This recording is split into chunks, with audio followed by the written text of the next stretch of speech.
ৰঙাপাৰাত নিশা সংঘটিত হয় এক ভয়াৱহ অগ্নিকাণ্ড। অগ্নিকাণ্ডত এটা বাসগৃহ সম্পূৰ্ণভাৱে ভস্মীভূত হয়। লক্ষাধিক টকাৰ সা সম্পত্তি জুইত নিমিষতে জ্বলা যায়। ৰঙাপাৰাৰ দোলাপাডুং চাহ বাগিচাৰ ২ নং শ্ৰমিক লাইনত সংঘটিত হয় অগ্নিকাণ্ডৰ ঘটনাটি। চাহ বাগিচাখনৰ বিকি কন্ত নামৰ লোকজনৰ বাসগৃহত নিশা প্ৰায় ২ মান বজাত অগ্নিকাণ্ড ঘটনাটি সংঘটিত হয়।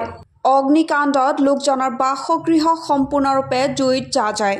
ইফালে স্থানীয় ৰাইজে অগ্নি নিৰ্বাপক বাহিনীক খবৰ দিছিল যদিও অগ্নি নিৰ্বাপক বাহিনীৰ লোক ঘটনাস্থলীত উপস্থিত নোহোৱাৰ অভিযোগ তোলে স্থানীয় ৰাইজে।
নমস্কাৰ, মোৰ নাম বিকি কন্দ হয় আৰু আমাৰ দোলাপাডুং চাহ বাগিচা ২ নং লাইনত যোৱাকালি ৰাতি ১০টা বজাত জুই লাগি ঘৰৰ সকলোখিনি বস্তু জ্বলি গৈছে।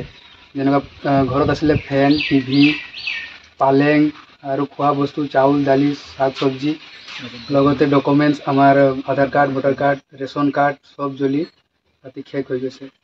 ফায়াৰ ব্ৰিগেড অহা নাই, ফোন লগাইছোঁ কিন্তু লগা নাই। কালি বাগানৰ পৰা ঘৰ অলপ বনাই দিম বুলি কৈছে।